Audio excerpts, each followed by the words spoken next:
நாளும் எதிர்பார்த்து கொண்டிருக்கக்கூடிய தெய்வீக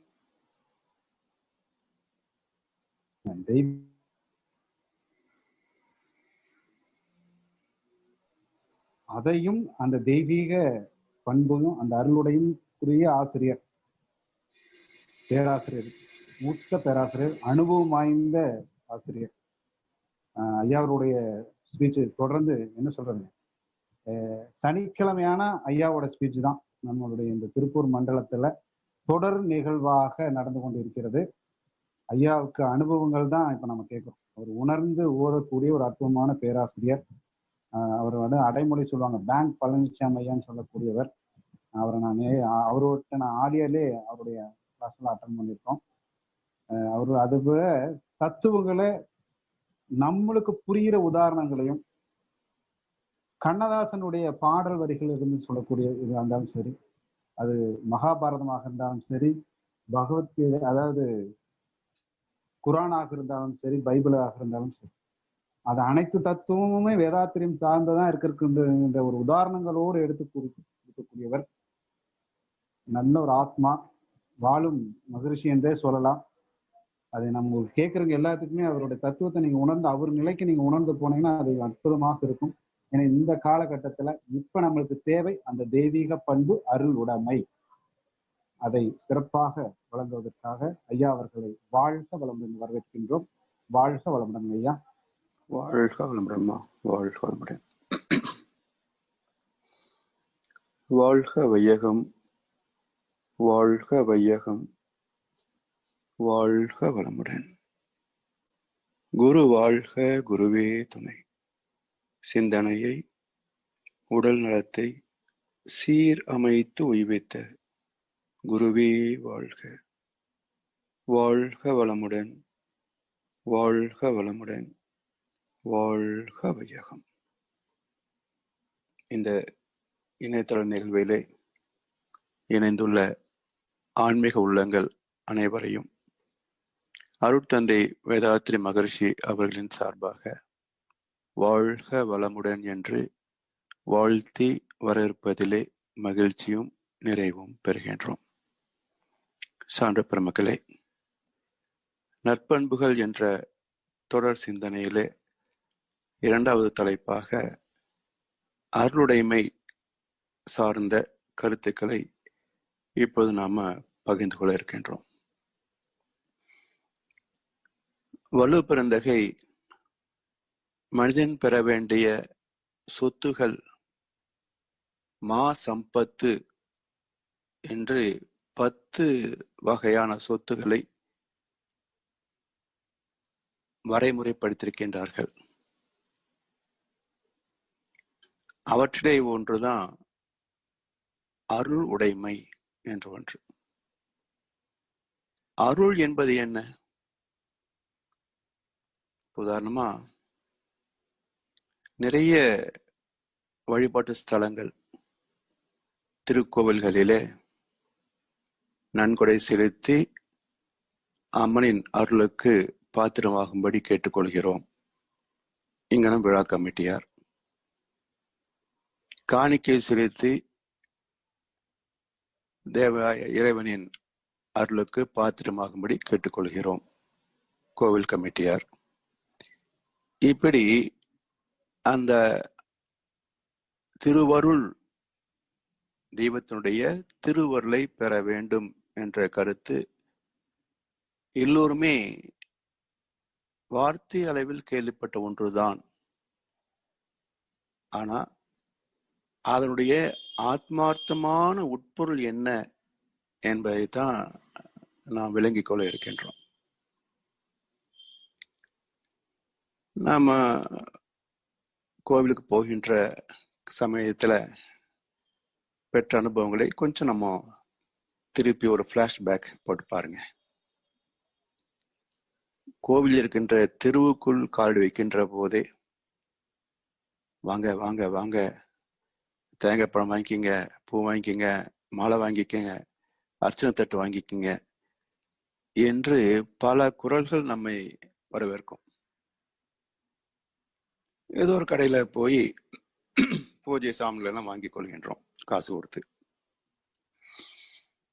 பிறகு உள்ளே கோவிலுக்குள் நுழைகின்ற போது, தேங்காய் சீட்டு வாங்கிக்கிங்க, அர்ஜென்ட் சீட்டு வாங்கிக்கிங்க என்ற ஒரு குரல் ஒலிப்பதை பார்க்கலாம். அல்லது ஒரு அறிவிப்பு பலகை இருக்கும். அங்கே போய் தேங்காய் உடைப்பதற்கு ஒரு சீட்டு, ஆளுக்கு ஒரு அர்ச்சனை சீட்டு என்று நம்முடைய குடும்ப உறுப்பினர்கள் அனைவருக்கும் பேர் சொல்லி அர்ச்சனை சீட்டு வாங்கிக்கிறோம். பிறகு கோவிலை சுற்றி வந்து வணங்கி பிரதான சன்னதிக்கு வருகின்ற போது அங்கே குருக்கள் இடத்துல கொடுக்குறோம், அர்ச்சனை செய்யறாரு. பிறகு தீபாரந்த தட்டை கொண்டு வருகின்ற போது அதுல தட்டுல காணிக்கை செலுத்துகின்றோம். அவர் விபூதி கொடுக்கிறாரு, பிரசாதம் கொடுக்கிறாரு. இதெல்லாம் வாங்கி கொண்டு வெளியே வருகின்றோம். தர்மம் பண்ணுங்க சுவாமி என்றாங்க பிச்சைக்காரர்கள். அதாவது புண்ணியத்தை, தர்மத்தை விற்பனை செய்பவர்கள். அவங்களுக்கு காசு கொடுத்து புண்ணியத்தை வாங்கிக்கிறோம். சரி, இப்போ எப்படி சொல்லி அழைத்தாங்க? காணிக்கை செலுத்தி அம்மனின் திருவருளை பெறுமாறு கேட்டுக்கொள்கிறோம். சரி, இப்போ ஒரு கேள்வி என்ன என்றால், திருவருளை பெற்றோமா என்பது கேள்வி. காசு கொடுத்து தேங்காய் பழம் வாங்கினோம், காசு கொடுத்து அர்ச்சனை சீட்டு வாங்கினோம், காசு கொடுத்து பிரசாதம் வாங்கிக்கிட்டோம், காசு கொடுத்து புண்ணியத்தையும் வாங்கிக்கிட்டோம். திருவருளை வாங்கினோமா? வாங்கிக்கேன்னு சொன்னாங்க, கூப்பிட்டாங்க, போனோம். திருவருளை பெற்றுக்கொண்டோமா? எங்க இருக்கும் திருவருள்? திரு அருள் தெய்வத்திடம் தானே அந்த திருவருள் இருக்க முடியும். இப்ப அந்த தெய்வத்துக்கிட்ட போய், தெய்வமே உன்னுடைய திருவருள் எனக்கு வேண்டும் என்று கேட்கிறோம். உன்னை இறைவன் கேட்கிறதாக ஒரு பாவனை பண்ணிக்கிங்களேன். பக்தா, என் திருவருளை பெறுவதற்கு நீ என்ன செய்தாய்? இறைவன் கேட்கிறான்.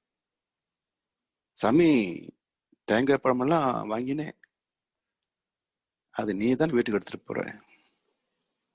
அர்ச்சனையெல்லாம் பண்ணினேன், அது காத்தோட போச்சு. அபிஷேகம், நிவேத்தியம் எல்லாம் பண்ணினேன், அது நீ சாப்பிட்ட. உன்ன மாதிரி பல பக்தர்களுக்கு கொடுத்த. காணிக்கை செலுத்தின, அது குருக்களுக்கு போச்சு. நன்கொடை கொடுத்தேன், அது கோயில் பராமரிப்புக்கு போச்சு. அப்ப என்னதான் செய்ய சொல்றீங்க? இல்ல, என்னுடைய திருவருளை கேட்கிறாயே, அதை நான் தருவதற்கு என்ன நீ செய்தாய்? யோசிக்கணும். இறைவன் சொல்றான், என்னுடைய திருவருள் அளப்பரியதாக இருக்கிறது, அள்ளி அள்ளி வழங்குவேன். ஆனால் அதுக்குரிய தகுதி என்ன தெரியுமா? யார் என் தெய்வ நீதியின்படி வாழ்கிறார்களோ அவர்களுக்கே நான் என் திருவருளை அள்ளித் தருவேன். அது என்ன சாமி தெய்வ நீதி?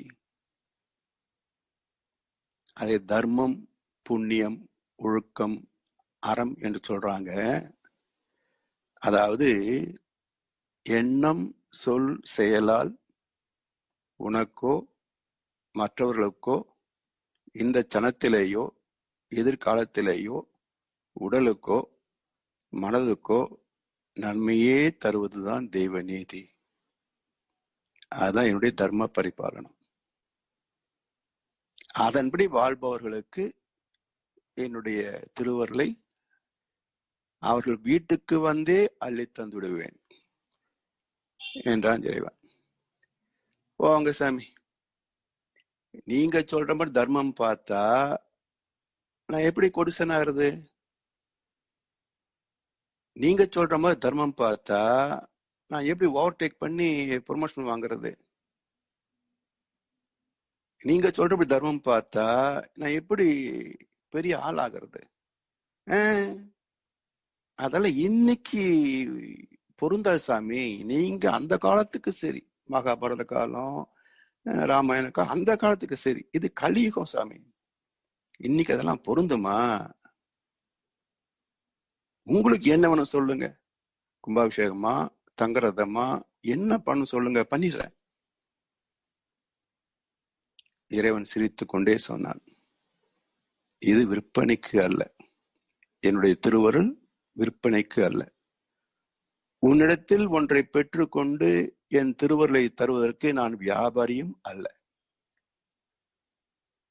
எவன் என் தர்மத்தின்படி வாழ்கிறானோ அவனுக்கே என் திருவருள் சென்றடையும்.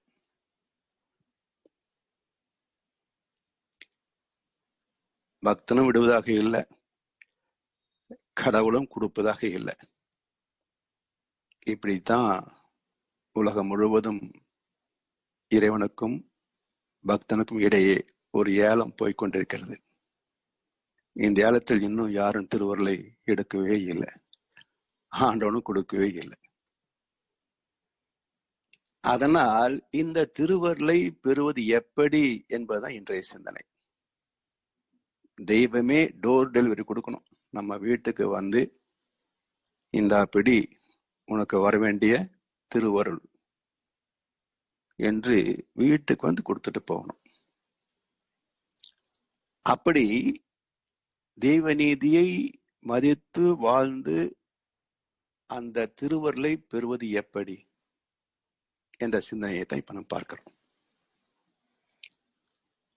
அருள் என்ற வார்த்தைக்கு பொருள் அரூபமாக நம்முள்ளே இருக்கின்ற இறையை உணர்வதால் பெறுகின்ற மாபெரும் செல்வம் அருள் உடைமை. நமக்குள் மட்டுமல்ல, இறை துகள் முதல் ஜீவ ஆத்மா வரைக்கும் ஒவ்வொரு இயக்கத்திற்கும் மையமாக இருந்து கொண்டு அதன் தேவைக்கு ஏற்ப அனைத்தையும் வழங்கிக் கொண்டிருக்கின்ற ஒரு தெய்வீக பெருநிதி, இன்ப ஊற்று என்றார் மகரிஷி. அந்த இன்ப ஊற்று ஏன் தடைப்பட்டது என்றால், பந்தம், பற்று, பாசம் போன்ற சுயநலம் சார்ந்த செயல்பாடுகளால் அந்த ஊற்று அடைக்கப்பட்டு விட்டது. அதை கொண்ட கணாசர் ரொம்ப அழகா சொன்னார். பொருள் கொண்ட பேர்கள் மனம் கொண்டதில்லை, தரும் கைகள் தேடி பொருள் வந்ததில்லை, மனம் என்ற கோவில் திறக்கின்ற நேரம் அழைக்காமல் அங்கே தெய்வம் வந்து சேரும் என்றார். மனம் என்ற கோவில் திறக்கின்ற நேரம் அழைக்காமல் அங்கு தெய்வம் வந்து சேரும். இப்ப மனதின் கோவில் எங்க இருக்கு? மனம் பிறக்கின்ற இடம் ஆத்மா, மூலாதாரம். அந்த மூலாதாரம் திறக்கின்ற இடம், அதான் அதுக்கு தாமரை என்று சொன்னார்கள். பத்மம் என்று பேர். பத்மாசனம், பத்ம வியூகம் என்றெல்லாம் ஏன் அதை குறிப்பிட்டாங்கன்னா, தாமரை மலர்வதை போல பன்மடங்கு மலரக்கூடியது. அந்த மனம் என்ற கோவில் திறக்கின்ற நேரம் தெய்வீகம் வெளிப்படும். அதுதான் கோவில் விக்கிரகத்தையே கவனிச்சு பாருங்க. ஒரு பாறையை பார்த்த ஒரு சிற்பியின் மனதிலே இப்படிப்பட்ட அற்புதமான தெய்வீகமான விக்கிரகத்தை வடிக்கலாம் என்ற சிந்தனை வந்தது. அந்த சிந்தனையை நிலைநிறுத்தி மையப்படுத்தி கொண்டு ஒரு உளியையும் சுத்தியலும் எடுத்தான். அந்த உருவத்தையே தியானித்து கொண்டு தேவையற்ற பகுதிகளெல்லாம் நீக்கிக் கொண்டே வந்தான். தெய்வமாக ஒரு விக்கிரகம் வெளிப்பட்டது. அப்ப என்ன கருத்தை, தத்துவத்தை மனித குலத்திற்கு போதிக்கிறது இந்த விக்கிரகம் என்றால், தேவையற்ற பகுதிகள், பாறை என்ற ஒரு ஒழுங்கற்ற அமைப்பிலிருந்து தேவையற்ற பகுதிகளை நீக்கிய பிறகு ஒழுக்கமுள்ள, அழகுள்ள, அற்புதமான ஒரு வடிவம் வெளிப்பட்டது. ஒரு தெய்வீக வடிவம் வெளிப்பட்டது. இதே போல நம்முடைய மனதில இருந்து பந்தம், பற்று, பாசம் என்ற அழுக்குகள் எல்லாம் நீக்குகின்ற போது நமக்குள் தெய்வீகம் வெளிப்படும். அது மகர்ஷி அழகா சொன்னாங்க, நீர் நிறைந்த பாண்டத்தில் காற்று ஏறாது, நித்தியமா மெய்ப்பொருளால் நிறைந்த உள்ளம். இதுதான் அருள் உடைமை. நித்தியமாம் மெய்ப்பொருளால் நிறைந்த உள்ளம் ஊர் உலக புலன் கவர்ச்சி உணர்ச்சி ஏதும் உள்நுழையா. இப்பேரு தவத்தால் அன்றி யார் பெறுவார், யார் தருவார்? எந்த கோயில்ல கிடைக்கும்? இப்பேரு தவத்தால் அன்றி யார் பெறுவார், யார் தருவார்? அறிவு ஓங்கி அதுவேதான் மெய்ப்பொருள், அறிவே தெய்வம், அதுவேதான் மெய்ப்பொருள் என்று அறியும் பேற்றை சீர்நிலையில் மனம் வைத்து, சீர் என்றால் தெய்வ நீதி என்று அர்த்தம், அறம் என்று அர்த்தம். சீர்நிலையில் மனம் வைத்து வேண்டா பற்றை செதுக்கிக் கொண்டே இருக்கும் விழிப்பு வேண்டும். அப்ப திருவருள் எப்படி கிடைக்கும்? வேண்டாத பந்தம், பற்று, பாசம் இவற்றெல்லாம் செதுக்கிக் கொண்டே இருக்கின்ற விழிப்பின் மூலம் செதுக்கி முடிக்கின்ற போது அருள் வடிவாகிறோம்.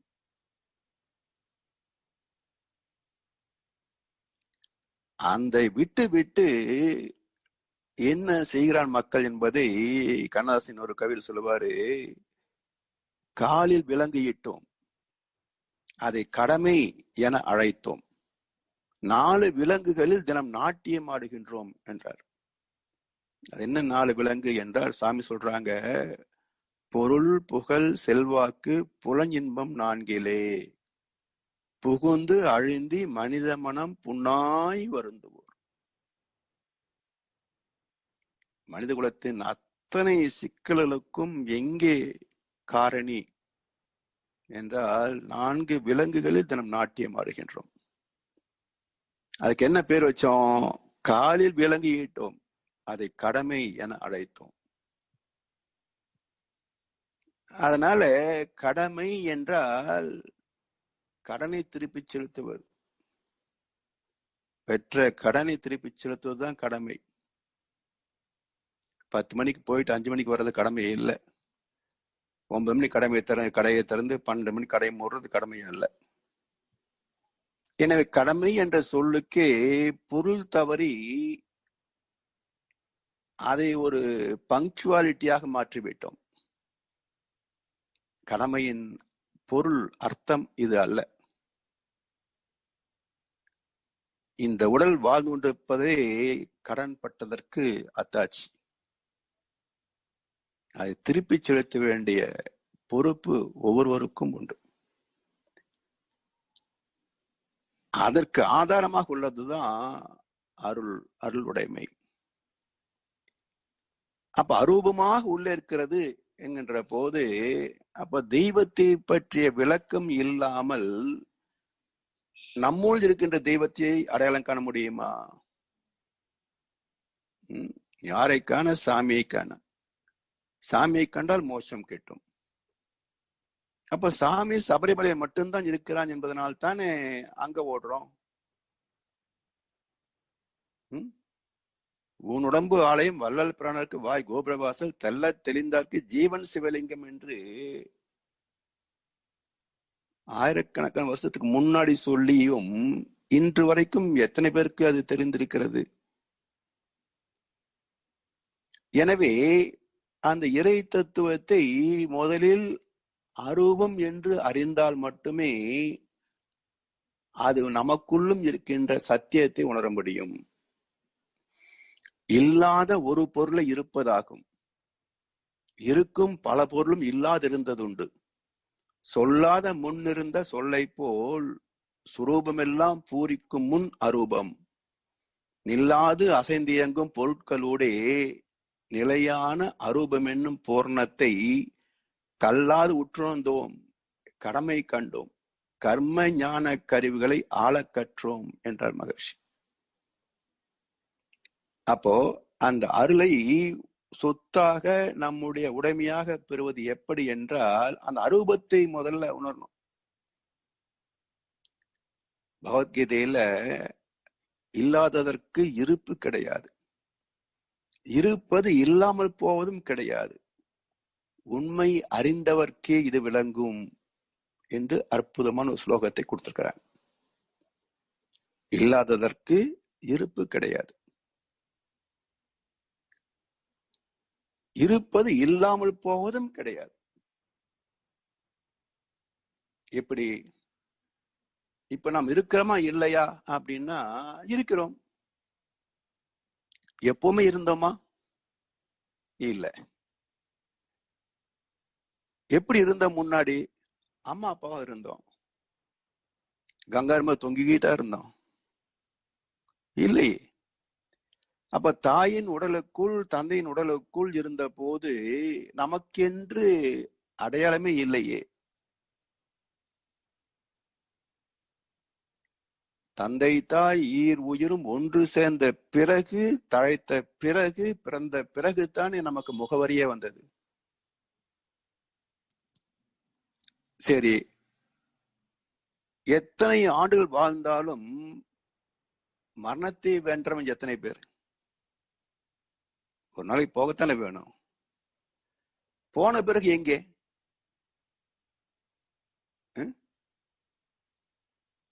போவதோர் நாள் வரும், போன பின்னால் இவன் ஆவதோர் பொருள் இல்லை, அறிவே நீ சத்தியம் என்றார் கண்ணதாசன் ஒரு கவியில. போவதோர் நாள் வரும், போன பின்னால் இவன் ஆவதோர் பொருள் இல்லை. எது நிரந்தரம்? அறிவே நீ சத்தியம். அப்ப அறிவுதான் அனைத்துமாக மாற்றம் பெறுகிறது, உருவாகிறது, உருவே அருவமாக மாறுகிறது. அப்ப அனைத்தும் தோற்றங்களே. தோற்றத்திற்கு முன் அருவம், தோற்றத்திற்கு பின் அருவம். அதான் இல்லாத ஒரு பொருளை இருப்பதாகும், இருக்கும் பல பொருளும் இல்லாதிருந்ததுண்டு. சொல்லாத முன் இருந்த சொல்லை போல். சொல் என்றும் மொழி என்றும் பொருள் என்றும் இல்லை, சொல்லாத சொல்லுக்கு விலையேதும் இல்லை. வாயை திறக்கின்ற போதுதானே வார்த்தைகள் வந்தன. வாய் மூடியிருக்கின்ற வரைக்கும் வார்த்தைக்கான அதிர்வுகள் உள்ள இருக்கலாம்.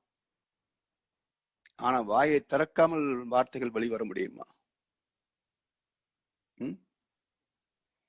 அதனால் சொல்லாத முன் இருந்த சொல்லை போல் சுரூபம் எல்லாம் பூரிக்கும் முன் அரூபம். எப்படி நான் பிரசவிப்பதற்கு முன், கருவதற்கு முன் தாய் தந்தையின் உடலிலே இருக்கிறதா இல்லையா என்று தெரியாமல் தானே இருந்தேன்.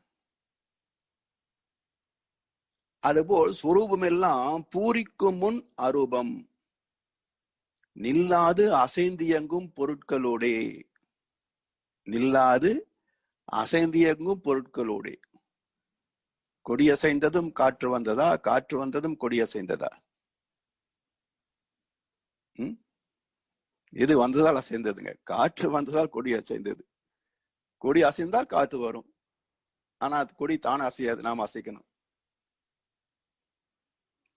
அப்படி நில்லாது அசைந்தியங்கும் பொருட்களோடே நிலையான அரூபம் என்னும் பூரணத்தை, நிலையான அரூபம் என்னும் பூரணத்தை,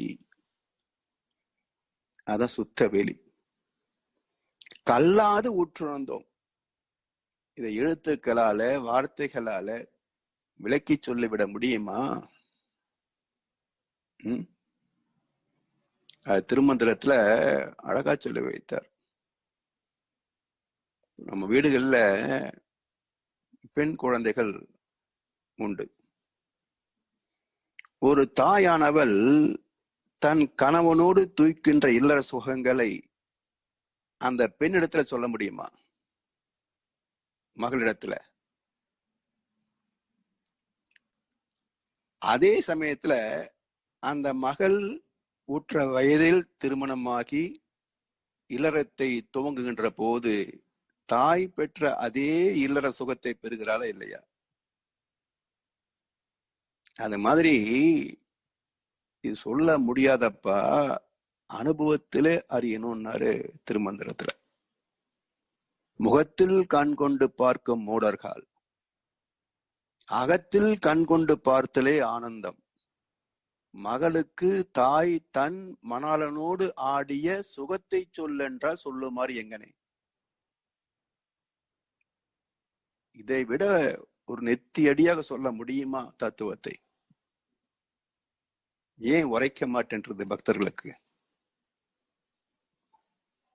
அதனால் இது கல்வியின் மூலமாக கற்பது அல்ல, அனுபவத்தில் கற்பது. கல்லாது உற்றுணர்ந்தோம். அதாவது தத்துவ விளக்கங்கள் தத்துவ ஞானம் பெறுவதற்கு துணை செய்யுமே தவிர விளக்கமே ஞானம் அல்ல.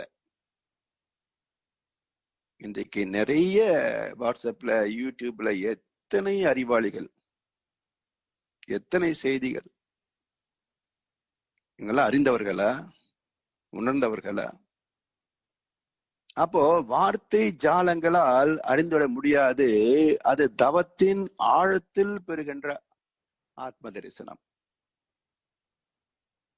அதனால் கல்லாது உற்று உணர்ந்தோம். உற்று என்றால் உள்ள போகணும், பெனிட்ரேட்டிவ் ப்ரோப். ஊடுருவி உள்ளொடுங்கி போனால் அறியக்கூடியது. உற்று உணர்ந்தோம். உணர்வு என்றால் அனுபவம். அதனால் உணர்ந்த பிறகு கடமை கண்டோம்.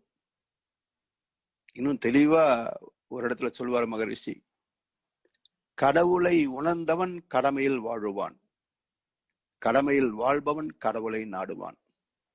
கடவுளுக்கும் கடமைக்கும் அத்தனை நெருக்கம் உண்டு. அது கர்ம யோகம். அது கடமை தவறியவன் கனவில் கூட கடவுளை பார்க்க முடியாது. அவன் எத்தனை பட்டவனை போட்டுக்கலாம், எத்தனை வேஷமான போட்டுக்கலாம், உருண்டு உருண்டு பிறண்டு பிறண்டு கும்பிடலாம். ஆயுள் பரியந்தம் அடைய முடியாத பேரு அது. எனவே கடமையை சிறையாக செய்தவன், தன் கடனை திருப்பி செலுத்தியவனே கடவுளை அறிய முடியும். அதனால மகரிஷி சொன்னாங்க இன்னொரு கருத்து, கடவுளை உணராமல் வணங்க முடியாது. கடவுளை உணர்ந்தவன் வணங்க தேவையில்லை. இதுக்கு சாட்சி திருமந்திரம். தன்னை அறியும் அறிவை அறிந்தபின் தன்னை அர்ச்சிக்க தாஞ்சிருந்தானே. இன்னொரு அர்ச்சனை எதுக்கு கோயில போய்? தன்னை அர்ச்சிக்க தாஞ்சிருந்தானே. அவளோட சிறப்பு என்ன? இன்னும் அருமையான கருத்து சொல்றா பாருங்க மகரிஷி. கர்ம ஞான கருவிகளை ஆள கற்றோம். ஒற்றை வாக்கியத்தில் நிறைவு செய்தார். இதன் விளக்கம் பகவத்கீதையில 30 ஸ்லோகங்கள் ஞான கர்ம சந்நியாச யோகமாக பேசப்படுகிறது. எனது ஞான கர்ம சந்நியாச யோகம் தலைப்பு. அதாவது ஞான இந்திரியங்கள் 5, மெய்வாய் கண்மூக்கு செவி. கர்ம இந்திரியங்கள் 5, கைகள் கால்கள் எருவாய் கருவாய் வாய். இந்த 5 10 புலன்களிலேயும் நமக்கு அதீதமான நாட்டம் உண்டு. சாப்பிடுறதுல, ஒரு செயல் செய்வதில் ஈர்ப்பு இருப்பதனால்தான் ஓடிக்கிட்டே இருக்கிறோம். அதே போல புலன் இன்பங்களிலே அதீதமான ஈர்ப்பு இருப்பதனால்தானே அதை சார்ந்த வாழ்க்கை வசதிகள், செல்வாக்கு எல்லாத்துலயும் ஓடிக்கிட்டு இருக்கிறோம். அப்ப ஞான சந்நியாசம், கர்ம சந்நியாசம். அந்த சந்நியாசம் என்ற வார்த்தைக்கு அளவு முறை என்று பேர். உறவிலே கண்ட உண்மை நிலை தெளிவே துறவு என்றார் மகரிஷி.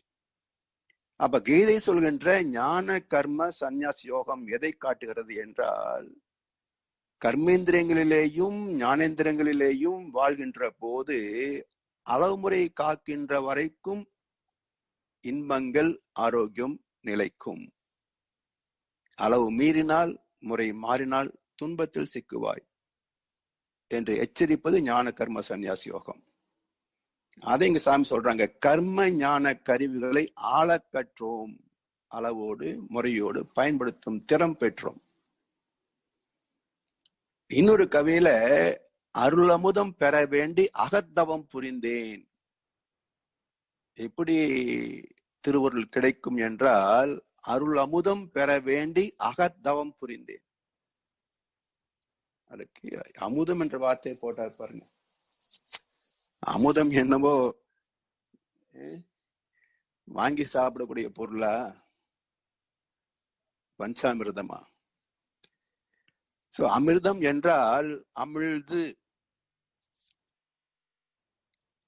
நம்முடைய ஜீவ அந்த என்ன சொல்லுவோம், ஓஜஸ் என்று சொல்றோம் பாருங்க, அதுதான் அமிழ்தம். அப்ப அருள் அமிழ்தம் நமக்குள் இருந்து நம்மை நடத்துகின்ற அந்த திருவருள், அதை அறிவதற்கு எல்லாருக்குள்ளும் இருக்குது. ஆனா அறிய முடிகிறதா என்றால் முடியவில்லை. அப்ப வழி என்ன? அகத்தவம் புரிந்தேன். தவத்தின் மூலமாக மட்டுமே அறியக்கூடியது. அதாவது ஒரு 30 வருஷம் பக்கம் இருக்கும் தொலைக்காட்சி, அப்போ தூர்தர்ஷன் மட்டும் தானே, ஓம் நம சிவாய என்ற ஒரு சீரியல் வந்துட்டு இருந்தது. ஒரு நாள் நிகழ்ச்சியில பூதகணங்கள் எல்லோரும் கைலாசம் போறாங்க சிவபெருமானை தரிசிப்பதற்காக. சிவபெருமானும் ஆழ்ந்த தியானத்தில் இருக்கிறார். எல்லாரும் காத்துட்டு இருக்கிறாங்க. நீண்ட நேரத்துக்கு பிறகு கண் விழிக்கிறார். எல்லோரும் சிவபெருமானை வாழ்த்தி வணங்கிவிட்டு அப்படி ஆசைகளை பெறுகிறார்கள். பிறகு அவங்க ஒருத்தர் கேள்வி கேட்கிறாரு, பெருமானே, நாங்கள் எல்லோரும் உம்மை அறிவதற்காக தவ முறை, தியானங்கள், பூஜை, புனஸ்காரங்கள் இவற்றை மேற்கொள்கின்றோம். ஆனால் தாங்களோ எப்பொழுதும் தியானத்திலே இருக்கிறீர்களே, நீங்கள் யாரை நோக்கி தவம் செய்கிறீர்கள்? தொலைக்காட்சி தொடர், ஆனா அற்புதமான வசனம். அது எழுதியவருக்கு பெரிய பாராட்டு நடத்தணும். கேள்வி அருமை, பதில் மிக அருமை. சிவபெருமான் சொல்றாரு, நான் என் மூலத்தை நோக்கி தவம் செய்கிறேன்.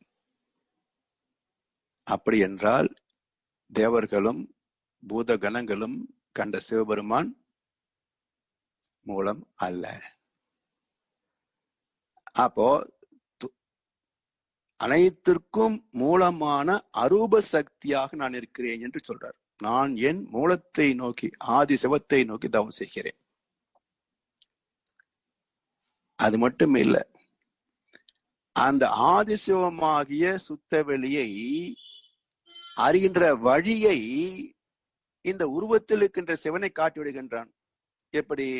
தியானத்தின் மூலமாகத்தான் என் மூலத்தை தொட முடியும்.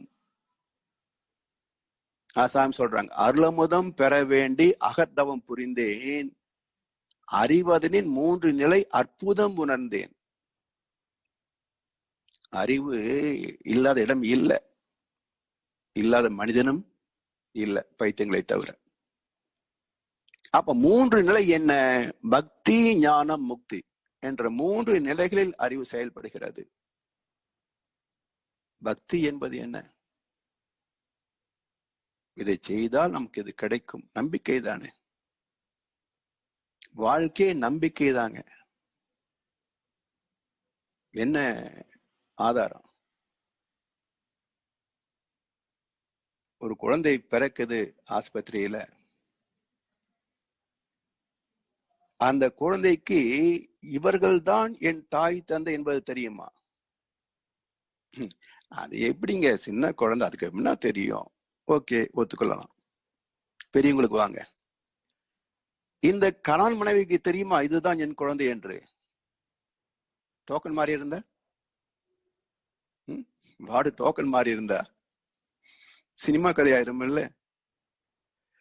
அப்ப டோக்கன் மாறி இருக்காது என்ற நம்பிக்கையில் தானே இது என் குழந்தை என்று நம்புகிறோம்.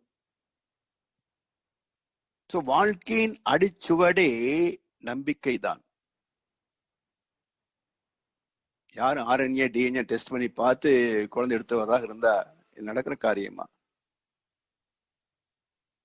அதனால்தான் தன்னம்பிக்கை, துணை நம்பிக்கை, இணை நம்பிக்கை, கற்பு நம்பிக்கை, தெய்வ நம்பிக்கை என்று 5 வகைகள் பாரதம் பேசுகிறது நம்பிக்கை பற்றி. இந்த 4 நம்பிக்கைகளுக்கும் அடிப்படை தெய்வ நம்பிக்கை. தெய்வத்தை நம்பினா எல்லாம் சரியா வந்துடுமா அப்படின்னா, கர்மத்தின் விளைவாக எழுந்தே இயங்கும் உண்மையினை உணர்த்துவது இக்காலத்திற்கு ஏற்ற ஒத்த உயிர் துண்டாகும் உணர்வோம் செய்வோம் என்று கடவுளை பற்றி சாமி கவில சொல்லுவான். அப்ப தெய்வ நம்பிக்கை எதை தரும் என்றால், தர்மம் தவறாது வாழ்கின்ற பயத்தை தரணும். அதான் பயபக்தி. அப்ப தர்மம் தவறினால் தண்டிக்கப்படுவோம் என்பதை ஆணித்தரமாக சொல்ல வேண்டிய கடமை பூசாரிகளுக்கு உண்டு, ஜோதிடர்களுக்கு உண்டு, மதவாதிகளுக்கு உண்டு. யாரெல்லாம் சமுதாயத்தை அக்கறை நாடுகிறார்களோ அவர்களுக்கெல்லாம் இந்த கடமை உண்டு, பொறுப்பு உண்டு. ஆனா சமீபத்தில் அவலத்தை சொல்லித்தான் ஆகணும். தர்மம் தப்பினால் தண்டிக்கப்படுவாய் என்று சொல்ல வேண்டிய பூசாரிகள் பரிகாரம் பண்ண மன்னிச்சிருவாங்க. தெய்வத்துக்கு பூஜை புனஸ்காரம் பரிகார பூஜை நடத்திட்டா மன்னிச்சிருவான். அப்போ தவறு செய்கின்ற மனிதனுக்கு துணை போகின்ற வகையிலே ஆலயங்களே திரும்பிவிட்டால் தர்மத்தை எங்கே தேடுவது? ஆசையை முன்னே வைத்து தர்மத்தை பின்னே வைத்தால் என்னென்ன விளைவாகும்?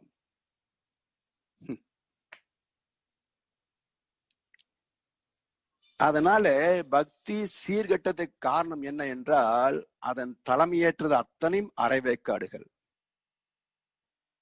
தானும் உருப்படல, மத்தன் உருப்பட விடல. அதிலிருந்து வெளிப்பட வேண்டும் என்றால் பக்தி துறந்து வருவது அல்ல. சாமிஜி அதை சொல்லவே இல்லை. எதுக்கு கோயிலுக்கு போறேன்னு சாமி கேட்டாங்களே என்னைக்காவது? எந்த நிகழ்ச்சியிலாவது, எந்த ஆடியோ வீடியோ சொற்பொழிவிலாவது மகரிஷி எங்கேயாவது கேட்டிருக்கிறார் எது கோயிலுக்கு போறீங்கன்னு கேட்டாரா? அது என்றைக்கும் தேவை உள்ளது. ஏன்னா தர்மத்தை பின்பற்றுவதற்கான பயபக்தியை உருவாக்குகின்ற இடமே ஆலயம்தான். ஆன்ம லயத்திற்கான பயிலரங்கம் ஆலயம். ஆனால் ஆலயம் தொழுவது சாலவும் நன்று. எப்படிப்பட்ட ஆலயம்? வியாபாரத்தனம் இல்லாத ஆலய வழிபாடு சாலவும் நன்று. பர்சே எடுத்துட்டு வர வேண்டான்னு சொல்லணும். அந்த ஆலயங்கள் மிக நன்று. பணத்தை வீட்டுல வச்சிரு, நீ மட்டும் வந்தா போதும். அந்த பக்தியிலிருந்து ஞானத்திற்கு பயணிக்கணும். அதாவது நம்ம வீடுகள்ல செடிகள் வச்சிருக்கிறோம். அது இலைகள் எல்லாம் உதிர்ந்து கீழே விழுந்து எல்லாம் குப்பையா இருக்கும். நம்ம அள்ளி குப்பை தொட்டியில போட்டுருவோம். இதையே தோட்டங்களிலே பாத்தீங்கன்னா ஒரு குழி வெட்டி அதுல இந்த குப்பையெல்லாம் எடுத்து அள்ளி போட்டு உரமாக்கிடுவாங்க. காடுகளிலே யாரு அதுக்கு பராமரிப்பு? அந்தந்த மரத்தின் இலைகள் உதிர்கின்றன, மழையில் நனைந்து சிதைகின்றன, மண்ணோடு மண்ணாக மக்குகின்றன, மீண்டும் அந்த மரத்துக்கே உரமாக மாறுகின்றன. இதே போல பக்தி என்ற பழைய இலைத்தலைகள் மக்கி போக போக ஞானம் என்ற வித்துக்கு உரமாக மாறும். அந்த ஞானத்தில் பயணித்து முக்தியில் நிறைவு பெறுவது வாழ்க்கை. இதான் அறிவு நிலை படிகள் 3: நம்பிக்கை, விளக்கம், முழுமைப்பேறு என்று மகரிஷி விளக்கிறாங்க. அப்ப அறிவதனின் 3 நிலை அற்புதம் உணர்ந்தேன். திருவருளாம் தெய்வ நிலை ஆதி வெளியாச்சு. திருவருள் திருவருள் சொல்றாங்களே, எல்லா கோவிலையும் போஸ்ட் அடிக்கிறாங்களே, அந்த திருவருளாம் தெய்வ நிலை ஆதி வெளியாச்சு, சுத்த வெளியாச்சு, ஆதி சிவமாச்சு. தேர்ந்து கொண்டேன் அந்த திருவருளின் தன்மை. இப்ப என்ன தெளிந்து கொண்டேன்? அந்த திருவருள் தானாக கிடைக்கும். அந்த திருவருள் தான் எல்லாமாக மலர்ச்சி பெற்றிருக்கிறது, நானாகவும் மலர்ச்சி பெற்றிருக்கிறது. அதை அறிகின்ற போது என்னுள் அருள் ஊற்றெடுக்கிறது. இன்ப ஊற்றாய் நிறைந்த இறைவா, அன்பு ஊற்றாய் பெருகி அனைத்து உயிர்களுக்குள்ளும் இன்ப ஊற்றாய் நிறைந்த இறைவா. அப்ப இறைவனே நிறைந்த பிறகு என்ன குறை? குறையொன்றும் இல்லை மறைமூர்த்தி கண்ணா. அப்படி இந்த அருள் விளக்கம் இல்லாத குறையில் மக்கள் அனைத்து நலனும் இழந்து துன்பம் ஏற்று பொருள் காக்க, பூ காக்க, பொன்னை காக்க போரிட்டு மறுகின்றார். அந்தோ தங்கத்தை காப்பாத்த, பூமியை காப்பாத்த, எல்லை கோடுகளை காப்பாத்த, வாழ்க்கை வசதிகளை காப்பாத்த செத்து சுண்ணாம்பா போறான். அதாவது நாளைக்கு நல்லா இருக்கணும், நாளைக்கு நல்லா இருக்கணும், நாளைக்கு நல்லா இருக்கணும்னு நினைச்சு ஒவ்வொரு நாளும் உழைத்து உழைத்து நொந்து நொந்து நூலா போறான். So life is to enjoy என்பது மாறி போய் life is to accumulate wealth என்று மாறிவிட்டது. இந்தியா பொறுத்த வரைக்கும் இன்னைக்கு நாளைக்கு எவ்வளவு சொத்து சேர்த்தன்றதுதான் வாழ்க்கைங்கிறான்.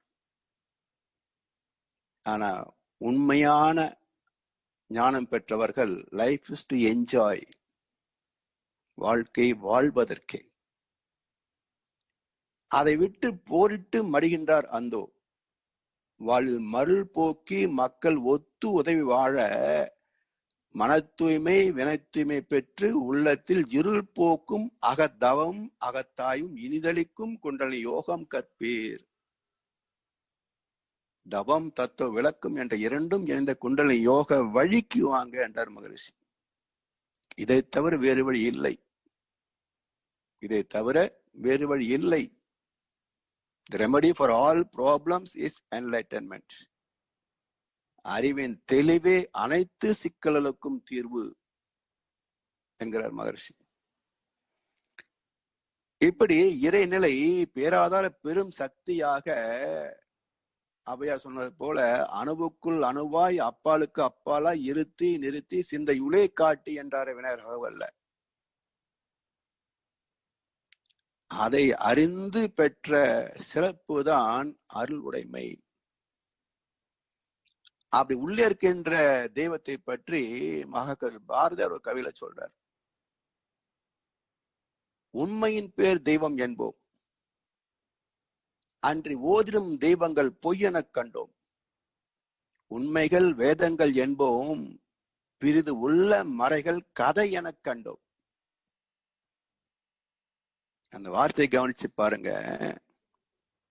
பொய்மைக்கு எதிர்ச்சொல் என்ன என்றால் உண்மை என்று எழுதினால்தான் வாத்தியார் 2 மார்க் போட்டு டிக் அடிப்பார். ஆனா வள்ளுவர் சொல்றாரு, உண்மைக்கு எதிர்ச்சொல் கிடையாது, பொய்மைக்கு எதிர்ச்சொல் உண்மை அல்ல வாய்மை, பொய்மையும் வாய்மை இடத்த என்பார்.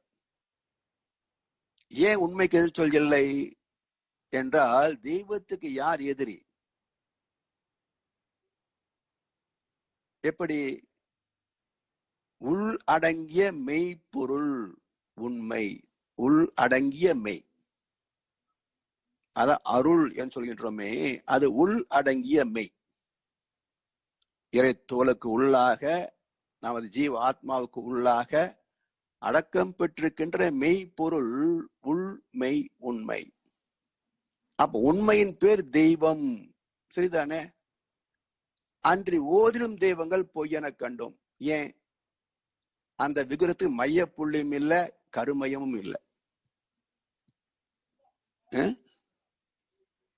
அப்போ ஒவ்வொரு அணுவுக்கும் மத்தியில் இருக்கின்ற அந்த வெளி இந்த விக்கிரத்துக்கு மையமாக இருக்குமா? இப்ப நம்ம உடம்புக்குள்ள ஒவ்வொரு உயிருக்கும் மையப்புள்ளி உண்டு.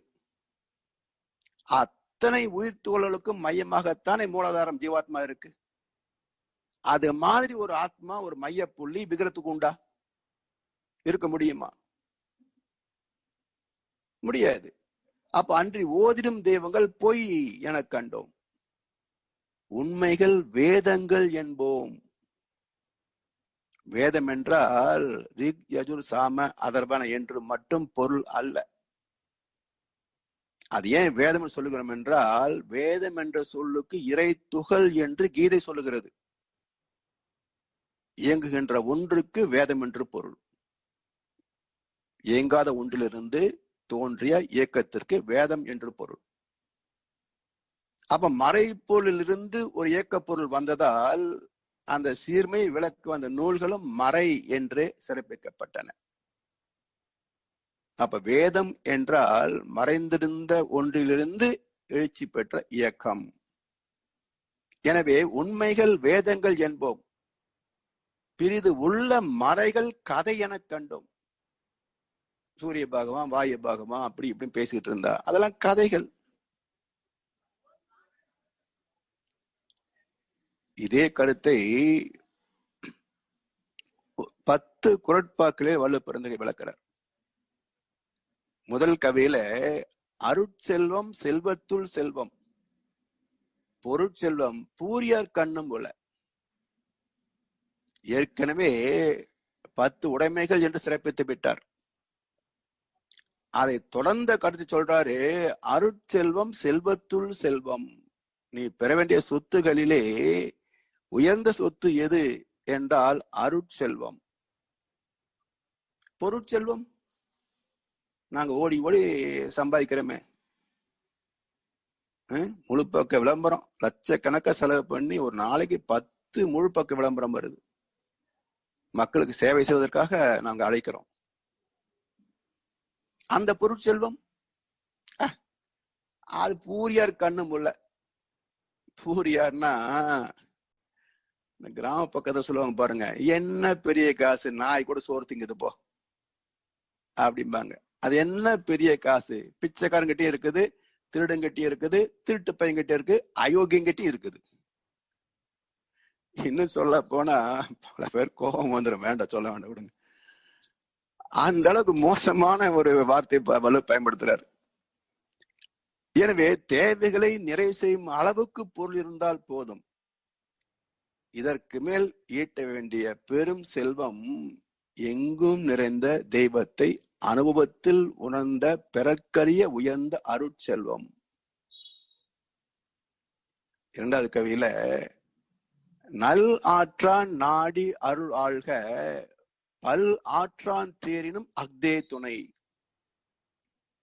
நல் ஆற்றான் நாடி அருள் ஆள்க, பல் ஆற்றான் தேரினும் அக்தே துணை. அதாவது அவங்க மனசுக்கு ஏற்புடைய ஒரு கடவுளை காலங்காலமாக வழிபட்டு வருகின்றோம். இந்த பக்தியின் நாட்டம் ஞானத்திற்கு வழிகாட்டணும். அப்படி சில பேர் நம்மை போல ஞான மார்க்கத்துக்கு வருகிறோம். அப்படி இல்லாதவர்கள் பக்தி மார்க்கத்துல பல வகைகளை முயற்சி செய்கிறார்கள் வச்சுக்கங்களேன். இப்படி எத்தனையோ பிறவிகளில் எத்தனை முயற்சிகள் எடுத்திருந்தாலும் நல் ஆற்றான் நாடி அருளாள்க, பல் ஆற்றான் தேரினும் அக்தே துணை. உதாரணமா சபரிமலை இந்தியாவுடைய பல பகுதிகளிலிருந்து தரிசனத்துக்கு வர்றாங்க. ஒவ்வொருத்தரும் ஒவ்வொரு திசையிலிருந்து வர்றாங்க. அத்தனை பேரும் சந்திக்கின்ற இடம் சபரிமலை. எந்த திசையில் பயணித்தாலும் அடைகின்ற இடம் சபரிமலை.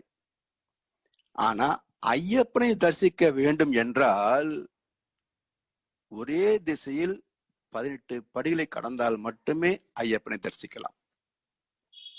அப்ப எத்தனை திசைகளில் பயணித்து சபரிமலைக்கு வந்திருந்தாலும் ஒரே திசை ஒரே வழி 18 படியில் ஏறினால் மட்டுமே ஐயப்பனை தரிசிக்கலாம்.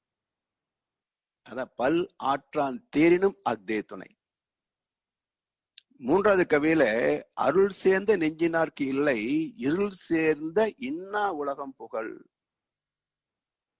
இது தெளிவா புரியும் பாருங்க. அருள் சேர்ந்த நெஞ்சினார்க்கு இல்லை, தெய்வ நீதியை சேர்ந்தவர்களுக்கு மதித்து வாழ்பவர்களுக்கு என்ன இல்லை? இருள் சேர்ந்த இன்னா உலகம் புகழ் இல்லை. துன்பத்தை கொடுக்கக்கூடிய ஒரு நரக வாழ்க்கை கிடையாது. நான்காவது கவியில மண் உயிர் ஓம்பி அருள் ஆழ்வார்க்கு இல் என்ப தன் உயிர் அஞ்சும் வினை. மண் உயிர் ஓம்பி அருள் ஆழ்வார்க்கு இல் என்ப தன் உயிர் அஞ்சும் வினை. அதாவது பிறப்புக்கும் இறப்புக்கும் இடையே உள்ள உயிர்ப்பை உள்ளுணர்வாக பெற வேண்டும். இந்த உயிர் இயக்கத்தில் எழுகின்ற காந்த அலைகளே இன்ப துன்பவர்கள் அல்லவா? அப்போ காலி பானைக்குள்ள இருக்கின்ற காற்று பானை உடைந்து போவதால் பாதிக்கப்படுகிறதா? இல்லையே. அதே போல எல்லா உயிருக்குள்ளும் இறைஞ்சிருக்கின்றான் என்பதை உணர்ந்த பிறகு இந்த உடம்பு இருந்தா என்ன, செத்த என்ன, அவங்களுக்கு அந்த பயமே கிடையாது. அடுத்த கவியில அல்லல் அருள் ஆழ்வார்க்கு இல்லை வழி வழங்கும் மல்லல் மா ஞாலம் கரி. அல்லல் அருள் ஆழ்வார்க்கு இல்லை, அதே கருத்துதான். வழி வழங்கும் மல்லல் மா ஞாலம் கரி. வழின்னா காற்று. காயமேது பொய்யடா, வெறும் காற்றடைத்த பையடான்னு சொல்றாங்கல்ல, அது மாதிரி இந்த காற்று ஓட்டத்தால் நம்முடைய உடம்பு இயங்கிக் கொண்டிருக்கிறது. இறைவனை சார்ந்து விட்டால், தர்மத்தை சார்ந்து விட்டால் இதை பற்றிய கவலை இல்லை. 6வது கவியில பொருள் நீங்கி பொச்சாந்தார் என்பர் அருள் நீங்கி அல்லவை செய்து ஒழுகுவார். பொருள் நீங்கி பொச்சாந்தார் என்பர் அருள் நீங்கி அல்லவை செய்து ஒழுகுவார். அதாவது இறைவனை உணராத அறியாமையினால் செய்யும் அதர்மமான காரியங்கள். அதனால இப்போதைக்கு சொத்து சேர்ந்த மாதிரி தெரியும், ஆனா அது எப்போ நம்மகிட்ட நிக்குமான்னு பாருங்களேன். எப்போ நம்மகிட்ட நிக்குமா? பொச்சாந்தார் என்றால் அறியாமையால் செய்கின்ற செயல்பாடுகள். பிறகு என்ன நிலை மிச்சமாகும் வாழ்க்கையில? அதனால தெய்வ நீதிக்கு முரணாக அதர்மத்தை கை கொண்டவனிடம் பொருள் வறுமையும் அறிவு வறுமையும் நிறைந்திருக்கும். 7வது கவியில அருள் இல்லார்க்கு அவ்வுலகம் இல்லை, பொருள் இல்லார்க்கு இவ்வுலகம் இல்லாகியாங்கு. சரி, இவ்வளவு பேசுறோம் பணத்தை பத்தி, பணம் இல்லாம வாழ்ந்துட முடியுமா?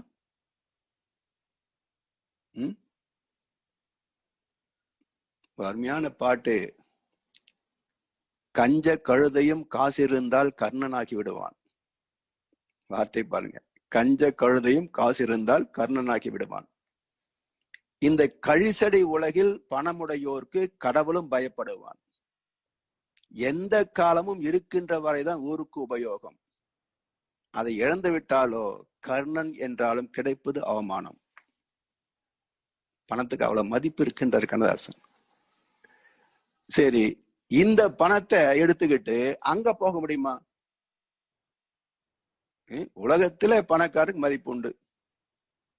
படித்தவன் கருத்தெல்லாம் சபை ஏறுமா, பொருள் படைத்தவன் கருத்தான சபை மீறுமா? இங்க மதிப்பு உண்டு. செத்து மேல போகும்போது அங்க செல்லுபடி ஆகுமா இந்த காசு? இப்போ ஒண்ணுமில்ல, நம்ம கரன்சி நோட் பயன்படுத்துறோம். 2 பக்கம் அச்சாக இருக்கணும். ஒரு பக்கம் அச்சாகவில்லை என்றால் அதுக்கு சிறப்பு உண்டுங்க. பிரிமியர் நோட் எடுத்து பெருமையா கையில வச்சுக்கலாமே தவிர அது மார்க்கெட்ல செல்லுபடி ஆகாது. அப்போ சாதாரண கரன்சி நோட்டே 2 பக்கம் அச்சாக இருந்தால்தான் செல்லும் காசு. ஒரு பக்கம் மட்டுமே அச்சாக இருந்தால் அது செல்லா காசு. வாழ்க்கையில உடல் சார்ந்த பொருள் சார்ந்த ஒரு பக்கத்தை மட்டும் வாழ்ந்துவிட்டு ஆத்மா சார்ந்த தெய்வம் சார்ந்த அருள் சார்ந்த மறுபக்கத்தை அலட்சியப்படுத்தி விட்டால் இந்த வாழ்க்கையும் ஒரு செல்லா காசு தானே. இந்த செல்லா காசு ஆண்டவன் எப்படி ஏத்துக்குவான்? உண்டியில வேணா கிழிஞ்சோட்ட போட்டு ஏமாத்திடலாம்.